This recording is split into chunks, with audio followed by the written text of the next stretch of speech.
But I'm going to bring on a guy right now. And I have a couple special guests, by the way. I did mention Michael Schuschel will be coming on. I'm also bringing back one of the writers of whatsonsports.com. And I want you to meet this guy because last week he made a prediction that was honestly something I made fun of. And I felt a little bad as I was doing it, like I was picking on one of the kids in high school. But I felt like what he was saying was crazy. But I had to bring him back because as much as I hate to admit this, I was wrong. That's right.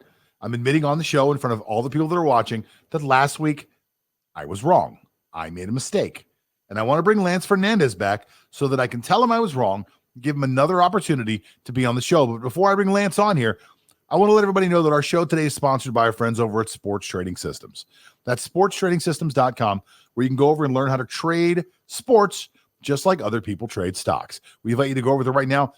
Poke your nose around. There's some great information, and you can learn today about how you can start making money by taking your money and diversifying it outside of traditional investments and using sports lines with back-tested historical data. This is such an interesting methodology they're using over there. Go over to sportstradingsystems.com today and learn the way the pros learn.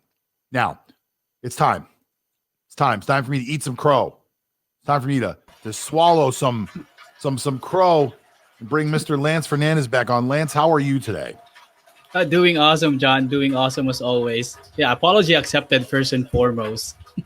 Now, wait, I want to be clear about something, Lance. I want to be totally clear. I did not apologize. I don't want the word to get out that I'm an apologist. I did not apologize. What I said was that I should not have done that, and that that's all I said. I just said I should not have done that. If I would have said I'm sorry, that's an apology. And I did not apologize. I did pick on you. It's something I did. I realized I did it. I probably shouldn't do that, and that's as far as I'll go. So it's not an apology. Also, for those of you that didn't listen last week, I'll let you know what I'm talking about. Lance came on last week and gave us his top five teams in the NFL. And I said, Lance, you must be on acid. You must be out of your mind because you said the Cleveland Browns were one of the top 5 teams in football. And I said they weren't. And it turns out you were right. I was dead wrong. And these guys came out and they absolutely smoked the Titans. I mean, smoked them. It was amazing. What a game. So we brought you on this week. You've got a new segment called Pick Six. You're going to tell us 6 things that you learned about the weekend. Tell me number 1, please. Okay, so banking on what you have been discussing already, we've seen how the Chiefs struggled against the Broncos. Mind you that the Broncos didn't have quarterbacks last week. So Drew Lock and the guys were just coming in this week. So they still have that rust factor in them after they've been quarantined due to COVID protocols. But we've seen that if not for that Travis Kelce catch off a free play, they would have lost. It would have been their second loss of the season. And just like what you have flashed earlier, they haven't really defeated a team that can convincingly put them as the top team in the NFL. Unlike the Saints, unlike the Browns, unlike the Packers, they are the only team, and of course the Pittsburgh Steelers also. They're the only team, the Chiefs, that haven't really defeated anybody that is of good stature as far as this season has come. That is true. I agree 100%.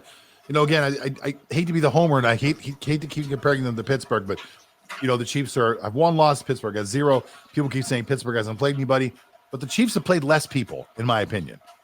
They have not played a quality quality team all year long, in my opinion. I would say the Raiders are the best team that they've played so far. Maybe the Bills, Bills. And the Raiders have taken 1 out of 2. The Raiders should have beat them twice. That Bills game was not one of those games where they ran away with it. They haven't convincingly beat anybody except for Baltimore. Baltimore's awful. So I don't know where everybody's getting the idea that they're the best team in football, but I wholeheartedly, and it's not because of last week. I'm going to have to agree with you a little more this week, but I do wholeheartedly agree with what you just said about number 1. What's the number 2 thing that you learned this weekend? Okay, so since you've mentioned already the Browns, I've chosen the Browns last week because I'd put their defense way above that of the Packers and the other teams. And they came through this week against the Titans, but they have to take care of the ball, especially in the second half. Remember, they were leading 38-0 in the first half, but the Titans almost came back. So Baker Mayfield lost that ball, fumbled. Kenny Vaccaro Yep. was able to recover, and if not for the Kareem Hunt tackle, the game would have been tied. So yes, they've been good. They were been able to dominate the Tennessee Titans in the first half. But as part of the learning curve for a young team like the Browns, they have to take care of the ball for the entire 60 minutes if they are to win more games in the NFL. Yeah, tend to agree with you. I watched that game. First of all, I was completely shocked the way Cleveland came out. Cleveland came out with an attitude. Baker Mayfield is absolutely feeling it right now. If you're watching the way he's playing with an uber amount of confidence. And a confident Baker Mayfield is a dangerous Baker Mayfield. He woke up yesterday feeling dangerous, playing dangerous. But the second half, the entire team coaching all the way down, and this is what happens when you get that big lead. They kind of puckered up a little bit. You didn't see a very strong second half out of them. If they put a full game of great play in yesterday, they would have won by 70. But either way, very impressive first half, not impressive second pass. Just came out with a winner. What's the fourth thing you noticed out of the weekend? Okay, so fourth thing that is very glossy or very noticeable during the weekend is that the Seattle Seahawks seems to be on free fall. Now, ever since Russell Wilson trademarked that phrase, "Let Russ cook," he cannot cook any dish so far on the field. He has been throwing interceptions left and right, and now they've only scored 12 points against a Giants team that is sub 500. So just imagine the struggle that they have on offense right now. And it's hard to imagine how they're going to fix this moving forward. Are they lacking steam? Are they lacking motivation? Or is just something internal that they really have to patch on before they play next week? And I may add in that game, Wayne Gallman is balling. You know, Michael Schuster always vouch for Wayne Gallman, and he has been balling for the past 4 weeks. 4 touchdowns, and during that last game against the Seahawks, season high, career high, 130 plus yards for the guy. Yeah, he did call that. Michael did make a great call with that kid. You know, I got to tell you, as much as strange as it is, the beginning of the season starts off, everybody's talking about the NFC West. Everybody's saying NFC West, strongest division in football. NFC East, weakest division in football. But the NFC East has been playing a lot better football, and the NFC West has been playing a lot worse football. It's very strange to me what's going on. This is a very, very bizarre season. This is a season unlike we've seen before. And I believe the Seahawks and Arizona are both on a huge slope downward. And with the Seahawks, I have to agree with you. Russell Wilson has put himself in a position that he never should have been in. He's an elite quarterback. He's an elite leader. He shouldn't have been the guy who wanted to be Mr. whatever the hell he calls himself, Mr. Inevitable or Mr. whatever. I don't know what he's, Mr. Unlimited. And he shouldn't have trademarked something, let Russ cook. All ridiculous stuff. All ridiculous. Play the goddamn game. What's the fourth thing you noticed over the weekend? Okay, another thing that we noticed over the weekend is that the Trevor Lawrence sweepstakes is still on. The Jets still just find ways to shoot themselves in the foot with that blitz with 13 seconds left against the Raiders, when they should have done the prevent defense just to prevent the Hail Mary pass. But, well, Greg Williams called for it, and Lamar Jackson, the cornerback, was one-on-one with the receiver from the Las Vegas Raiders. And that's why Las Vegas was able to escape. And again, New York Jets finding a lot of ways, new creative ways to lose just to be able to keep that number 1 draft selection. And of course, their top contender with the Trevor Lawrence sweepstakes are the Jacksonville Jaguars, who would have won if not for that interception and not for that field goal by Dan Bailey at overtime. So the Trevor Lawrence sweepstakes is still on. Jacksonville and the Jets are still fighting for it, and only time will tell who will win that top draft pick come the end of the season. Well, just to correct you real quick, you said Lamar Jackson. Derek Carr is the quarterback for the Los Angeles Raiders, but you're absolutely right. And actually, the play before that, Carr should have completed the pass as well. He had an open receiver the play before that when they also played a very strange coverage. So I'm not really sure what the idea was. The Jets really only had to do 2 things. Make sure someone didn't get behind them and score, and make sure someone didn't get in front of them and get out of bounds. They could have let anything else happen, And they could have actually let the second thing happen and not lost the game. But they let the first thing happen with 13 seconds left. It's got to be the strangest thing I've ever seen. It was like watching Madden football and your friend didn't understand how to play the proper coverage. It was so weird to me. And for Greg Williams to do that, that entire coaching staff's got to go. That whole coaching staff's got to go. What else you got? You got two more things for me. Let me hear number 5 for the weekend. Okay, so New England Patriots is starting to pick up their pace. And it's fascinating that a week ago, Bill Belichick was all praises for Justin Herbert. And who wouldn't be? He is a talented quarterback on the rise. And I believe that he will be able to do great things for the Chargers moving forward. But after praising the young and talented quarterback, they just trampled upon the Chargers 45-0, wherein all facets of the team scored, be it defense, offense, and special teams.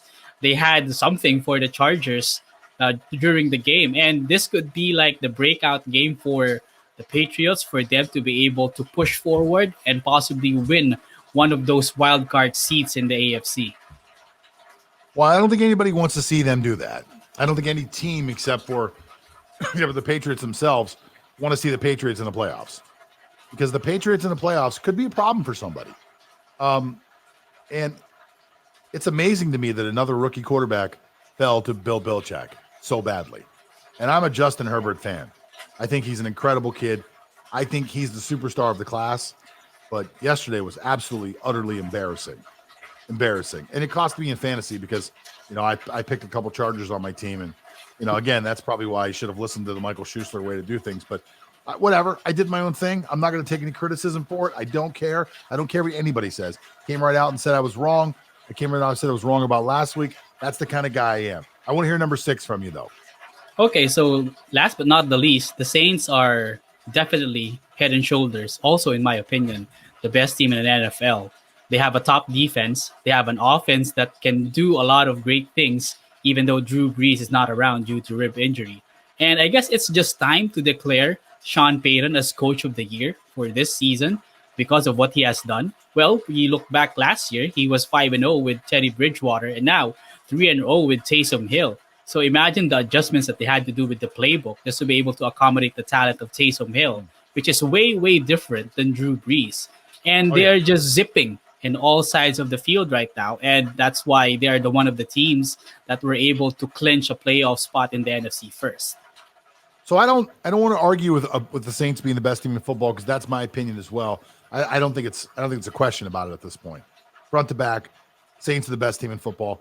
Any team that can continue to maintain this type of pace with a backup quarterback who had never taken a professional NFL snap as a starter before is to be applauded. And Sean Payton deserves a tremendous amount of credit for doing so. The only thing I would say is that in my opinion, I believe that Mike Tomlin deserves some credit, some type of observance for what he's accomplished in Pittsburgh, because they've had a tremendous amount of injuries there that a lot of people aren't talking about, and they've somehow led that team to be undefeated so far. So depending on how Pittsburgh ends, if they were to end undefeated, I think it's without a doubt it's a Mike Tomlin award. If Pittsburgh starts to slide, which I believe they will, then I think that you're 100% right, and Sean Payton could win that award. And I also agree with you again about the fact that the New Orleans Saints are the best team in football. Lance Fernandez, thank you so much for coming on the show. Everything you said, I absolutely positively agree with this time. I'm not going to say you're on acid or anything. If you want to read more about what Lance is working on, you can go over to whatsonsports.com. Lance, you got some articles coming out today really quick. You want to tell us what you're writing about? So we're going to write a more elaborate version of the Pick Six. And then we wrote something about Errol Spence and Terrence Crawford making that fight because it's what's best for boxing.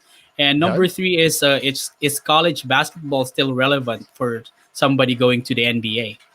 Oh, interesting. Great stuff. The website is whatsonsports.com. That was Lance Fernandez. Lance, thanks for coming on.